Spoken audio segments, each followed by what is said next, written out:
Fala aí, meus amigos, bom dia pra vocês, Feliz Natal. Não teve live do trio hoje às 10 horas da manhã, tô gravando isso no dia 24 ainda, tá? Então a gente falou, não vai ter live só se acontecer alguma bomba, de repente de tarde a gente fez, mas de manhã acho que não teve, então deixei esse vídeo programado para as 10 horas da manhã.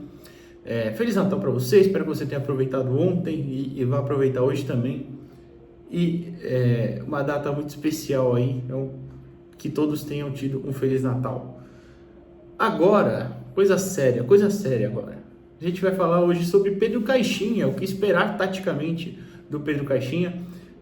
Assisti ontem a 2 jogos, um muito triste para nós santistas, vocês já vão ver qual é, mas fazer o que? Faz parte.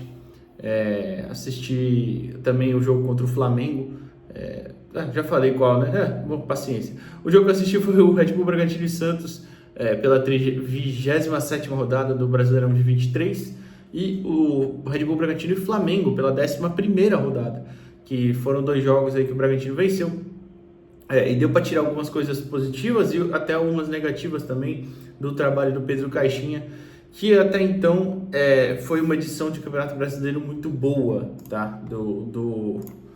Do time de Bragança Paulista. E até antes de falar taticamente e tudo mais, eu vou só pontuar uma situação que foi... eu vi algumas pessoas reclamando, né? Mas o Caixinha perdeu pro Carille no Paulista. Mas e aí? Um jogo. Ganhou na fase inicial e perdeu na semifinal. Indiferente isso, porque aconteceu várias vezes de técnicos piores ganhar de técnicos melhores. Não tem sentido avaliar por isso, né? Se fosse assim, o Hélio dos Anjos ganhou do Carille aqui na Vila e salvou do rebaixamento na última rodada, né? Na penúltima, enfim. Mas então não faz muito sentido analisar por um jogo, uma derrota, tá? E até também teve a questão da eliminação, né? Falaram muito da eliminação do Red Bull Bragantino pro... Como é que é o nome do time? O Ipiranga, né? De Rio Grande do Sul. Também não é muita coisa. Foi um jogo lá e tal, 3-1, né? Se eu não estou enganado, foi 3-1. Acontece. O Santos do São Paulo foi eliminado pro River Plate do Uruguai lá, horroroso também. Vai fazer o quê? Acontece. Agora, o importante, até porque um técnico ser bom ou não significa que o time dele nunca vai perder, né? E sim que vai conseguir aplicar seus conceitos táticos dentro de uma proposta, de repente vai dar certo ou não. Enfim, vamos lá. Antes até, eu vou só colocar minha pergunta na coletiva que era para o Marcelo Teixeira, mas foi para o Pedro Martins, porque era justamente sobre a questão do elenco, né? O Pedro Caixinha preza muito por pressão, por um futebol agressivo, coisas que o elenco desse ano não tem condição de fazer. E é muito importante para o trabalho dele poder ser bem sucedido, ter um elenco com características que consigam corresponder, né? E no momento o Santos não tem. O Santos tem um elenco envelhecido, um elenco que, talvez pela preparação da própria comissão técnica, não consegue, ou não conseguia, né? Não conseguiu em 2024 ser um time que marcava a pressão, que dominava os adversários, ser agressivo a todo momento. O Santos conseguia pouquíssimo. Então, por isso eu perguntei. Vamos ver a resposta do Pedro e depois a gente volta e começa a análise. Boa tarde, Pedro, presidente Marcelo aqui, Eduardo Jardim. Pedro, até essa pergunta, claro, seria para o presidente, mas presidente, se eu quiser responder junto. A gente teve um ano de um técnico que acabou sendo muito criticado por conta das atuações e tal, que foi o Fábio Carille, claro. E agora com o Pedro Caixinha é um perfil completamente diferente. A minha pergunta é no sentido do elenco em si, não só das chegadas, mas saídas. Vai ter alguma mudança muito brusca? Vão ter várias saídas ou algumas, não sei. Pergunto para você, porque uma das críticas principais desse ano, por exemplo, foi a falta de intensidade, de um time que não tinha tanta pressão na bola, coisas que o Pedro Caixinha gosta de trabalhar. E você comentou até que conversou com ele ontem e hoje sobre características, nomes, enfim. Vão ter muitas mudanças nesse sentido? E se me permite emendar uma segunda, você chega para assumir o cargo que antes era do Paulo Brex. Ele não tinha tanta atuação no mercado, era mais o Galo, né? Você, com a sua chegada, ele vai atuar mais no mercado ou fica com o Galo? Não sei se você já pode adiantar isso para a gente também. Obrigado. Não, acho que é até imprudente falar agora de número de saídas ou as chegadas, né? O próprio treinador está chegando e está fazendo a análise dele. Essa vai ser uma decisão em conjunto, né, com a instituição. Mas tá claro que a gente quer criar uma nova identidade de jogo, né? A escolha dele dialoga com essa vontade do clube, né? Mas isso a gente vai começar a destrinchar e entrar no detalhe nos próximos dias. Óbvio que já tiveram algumas saídas e o planejamento que estava sendo tocado nesse ponto faz sentido. Agora a gente vai começar a fazer alguns ajustes dentro dessa identidade. É isso, né? A gente espera que... Ele não falou muita coisa, né? Mas a gente espera que tenham mudanças, porque vai precisar para o estilo do Caixinha poder dar certo. E aí a gente começa, eu tenho algumas anotações que eu achei interessantes. Primeiro, até essa parte... Não, vou deixar isso para o final, Mas antes eu vou trazer uns números. O time do Pedro Caixinha, do Bragantino de 2023, né? Que eu tô pegando 23 porque, claro, foi o melhor trabalho e eu não tô... Você pode falar, né? Ah, mas e 2024? 2024, o Bragantino vendeu muitas peças, né? Que eram importantes. Eu já falei, o Léo Ortiz, o Léo Realpe, o Elinho, perdeu o Matheus Gonçalves, porque o Matheus Gonçalves estava emprestado, né? Pelo Flamengo. Da virada do ano de 23 para 24, então tiveram algumas situações ali que não teve reposição, então por isso que dá para entender, entre aspas, claro que não justifica a campanha ruim totalmente, mas é isso que eu queria explicar, né? E claro, você também teve mudança de técnico, então mudou características, não dava para analisar muito, não vai ser muito justo pegar o ano inteiro e eu não consegui tirar só o recorte, né, de quando o Brasileiro começou até o Caixinha ser demitido, tá? Então por isso que eu peguei 23. O time do Caixinha foi o terceiro time que mais roubou bola no Campeonato Brasileiro de 2023, com 10,5 roubadas por jogo. Era o time que mais roubava essas bolas no campo do adversário.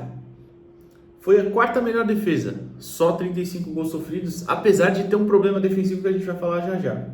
Foi a equipe que mais finalizou também no Campeonato Brasileiro, que tinha 16,8 finalizações por jogo.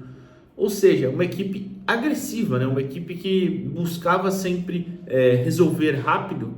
Não sempre, né? Mas a maioria das vezes resolver rápido e sempre não deixar o adversário respirar, né? Ser o adversário mais... limitar mais o adversário a empurrar ao seu campo, né? Tudo bem, vamos lá. Agora eu vou mostrar em vídeos. E o primeiro é sobre a saída sustentada ali com 3 jogadores, né? Que o Bragantino utilizava, inclusive com o Aderlan. O Aderlan, que de repente, claro, a gente sabe que ele está machucado, mas se ele se recuperar bem, será que pode ser uma opção interessante ali para o Caixinha? Não sei. Mas o Sherman também tem qualidade para ser essa opção por dentro, óbvio. No caso desse vídeo, a saída era com os 2 zagueiros, era o Léo Ortiz e o outro era o Eduardo, se eu não me engano, e do lado esquerdo era o Luan Cândido. E aí no meio você tinha o Aderlan e o Raul. Então você tinha 2 jogadores ali com qualidade no passe, que conseguiam se virar, conseguiam fazer soluções ali. E vocês veem, tudo bem que o Santos de 2023 é uma bagunça, né? Mas mesmo com o Santos com vários jogadores ali, o Bragantino conseguia se livrar e conseguiu sofrer a falta ali com tranquilidade para sair jogando. É uma situação bem interessante ali que me chamou a atenção. Até porque, se você pensar, o Léo Ortiz é um zagueiro que tem muita qualidade com a bola no pé, né? E hoje a gente tem o Jair e o Luan Pérez, que são 2 zagueiros que tem isso. E é uma questão primordial para o trabalho do Caixinha dar certo. Um zagueiro que saiba construir, um zagueiro que consiga fazer esse primeiro passe. Às vezes até esse passe pode ser um pouco mais longo e não necessariamente para os 2 ali da frente. Esses volantes que a gente vai ter, pode ser um lateral por dentro e um volante, tipo o Sherman por dentro e o Pituca. Seria uma questão interessante. Aí você teria Jair, Luan e Escobar. Eu prefiro o Souza, claro, mas né, a gente sabe que o Escobar é o titular no momento, enfim. Dá uma linha ali de uma saída que você consegue ter uma qualidade maior, né? O Escobar sendo esse terceiro homem, tipo um terceiro zagueiro para sair, acho interessante pela qualidade dos jogadores ali citados, né? Principalmente os zagueiros que têm qualidade com a bola no pé, tá? Inclusive, eu vou ver se eu coloco, além do vídeo, um printzinho também depois, mas vocês já vão ver já. Bom, depois a gente tem a questão da marcação em cima, né? Como o Bragantino marca lá na frente, tá? E aí eu vou mostrar até situações do jogo situações juntas já, né? Com o jogo do Santos e o jogo do Flamengo também. A primeira é um lançamento, o Bragantino tentou um lançamento nesse lance, que foi do goleiro Cleiton, né? Aí a zaga do Santos afasta, mas olha como já tem gente do Bragantino no meio de campo ali. O Bragantino já cerca todo mundo e já tem muitos jogadores posicionados em um curto espaço do campo, que é para o adversário não conseguir pensar muito e não conseguir sair jogando. E aí rouba a bola depois de o Santos tentar, ou faz o adversário se livrar da bola, né, no caso como fez o Santos, e consegue roubar para voltar atacando. E eu aproveito, eu vou tentar colocar já o lance do jogo contra o Flamengo, né? Que o Flamengo também vai sair jogando, e na ocasião estava com o Davi Luiz e o Léo Pereira na zaga. O Léo Pereira tinha no lado esquerdo, não lembro quem era, mas enfim, o Davi vai fazer o passe e o Bragantino consegue fazer essa pressão ali e roubar essa bola, dividindo ela, acabando até resultando em um lateral. Mas para ver como os times dele marcam essa pressão lá em cima e tentam não deixar o adversário respirar mesmo. Nesse próximo lance eu queria mostrar para vocês como o time dele costuma sair depois da primeira bola ali, que sai com 3 jogadores mais 2 na frente.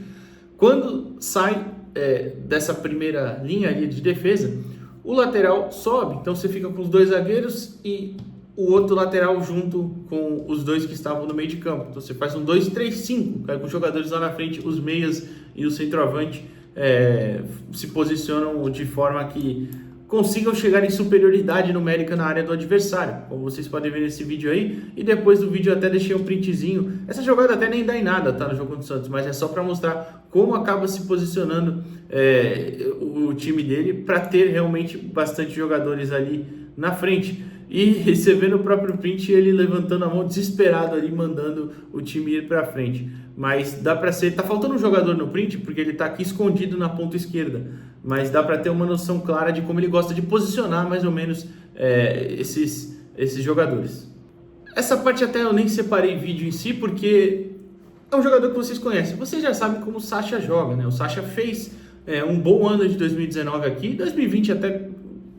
fazia também, mais ou menos, acabou saindo para o Atlético Mineiro, enfim, vocês sabem, foi na sacanagem, inclusive, que ele foi embora, mas ele chega em 2018, né, vale lembrar, com o Jair Ventura, e ele não faz um ano tão bom, inclusive o próprio Sampaoli em 2019 chega a afastar ele, porque ele não estava bem fisicamente, mas ele acaba voltando, se mostrando um cara que saía muito da área, um falso 9, se movimentava muito, aproximava para tabelas. E no Bragantino, o Pedro Caixinha utilizava muito desse detalhe, né, dessa qualidade do Sacha de conseguir sair da área, aproximar, trabalhar perto dos seus companheiros e liberando espaços também para entradas. Ele, por exemplo, acontecia muito, eu não peguei porque, repito, vocês já sabem como o Sacha joga, mas até talvez valeria a pena na questão do Elinho, porque era uma jogada que fazia bastante. O Elinho, às vezes, quando não atacava o fundo, o Sacha saía para dar esse espaço para o Elinho entrar na diagonal. É uma situação bem interessante porque o Morelos pode ser esse cara, né? Vai saber, o Morelos é um jogador em teoria que não é aquele centroavantão, claro, ele não tem tanta mobilidade quanto o Sacha, mas nos melhores momentos da carreira dele, ele foi o centroavante, um atacante de ser tipo quase um segundo atacante, né? De fazer muito bem o facão, de conseguir se movimentar, aproximar dos companheiros e fazer tabelas, né? Eu posso até lembrar, por exemplo, o jogo contra o Guarani no Campeonato Paulista desse ano. O Santos vence por 2-0, se eu não me engano, 2 gols do Guilherme. 2 gols do Guilherme, Rapaz, não lembro, acho que é. Mas o Morelos dá uma bela assistência pro Guilherme, inclusive, porque ele sai da área, talvez... Não, ele deu 2 assistências no ano, mas essa foi bem melhor.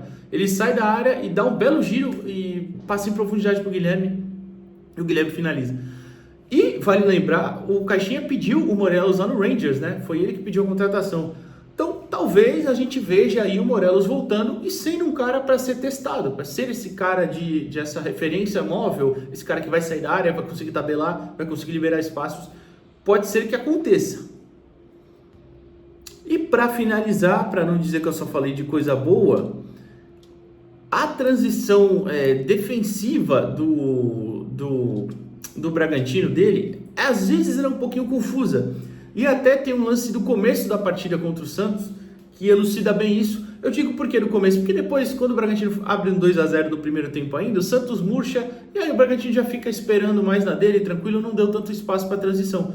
E a transição defensiva, como é um time que aperta muito na frente, pressão a todo momento, ou pelo menos em grande parte do jogo, às vezes está um pouco bagunçado na hora de voltar.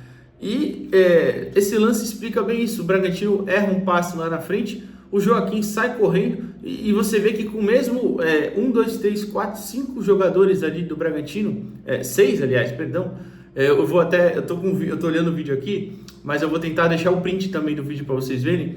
Mesmo com 6 jogadores, 2 do Santos conseguem tabelar e entrar na área. É que o Maxi Silveira era um horroroso que travou o corpo ali e bateu em cima do Cleiton, né? Mas essa transição bagunçada acabou prejudicando um pouquinho o Bragantino em alguns momentos e alguns jogos importantes do final do Brasileirão também, quando faltou um pouco de perna também pro elenco em 2023, né? O Bragantino chega até a 34ª, 35ª rodada ali com chance de título e aí tem uma queda e não consegue mais buscar o título, né? Acabou até que não ficou longe do Palmeiras. O Palmeiras foi campeão com 70 pontos, o Bragantino terminou com 62.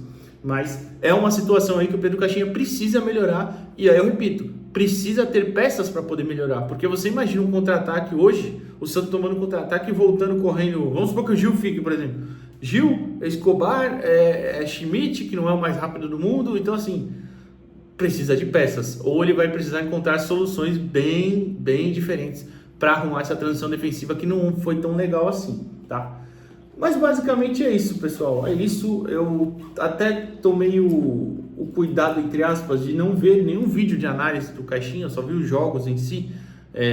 Por exemplo, eu vi que o Felipe Noronha soltou ontem, mas eu não assisti ainda o vídeo, que eu pensei em fazer a minha análise em si, claro, mas até não ser influenciado no bom sentido por análises de pessoas que eu gosto e respeito. Não olhei nenhum outro vídeo e tal. Até eu citei a entrevista do canal do Rodrigo Seixas aqui com o Pedro Caixinha mesmo. Eu assisti até o começo, depois eu parei e falei, não, deixa eu ver o que eu enxergo no jogo, e aí a gente vê depois, claro, eu vou assistir tudo isso depois, a própria entrevista inteira, o vídeo do Noronha e outros, mas é só para formar mesmo uma opinião com base no que eu vi. Mas é isso, espero que vocês tenham gostado. Eu acho que foi uma boa alternativa, já falei. Vão precisar de peças, talvez precise um pouquinho de paciência e repito, o Caixinha vai precisar corrigir um pouquinho essa questão da transição defensiva. Mas eu acho que é uma aposta muito válida e uma aposta bem interessante, principalmente em relação aos nomes dos últimos anos. Eu vou até tirar o Carille desse balaio, mas principalmente os nomes de 2023, por exemplo, e 2022. É isso. Feliz Natal a todos. Provavelmente só amanhã a gente volta. Valeu!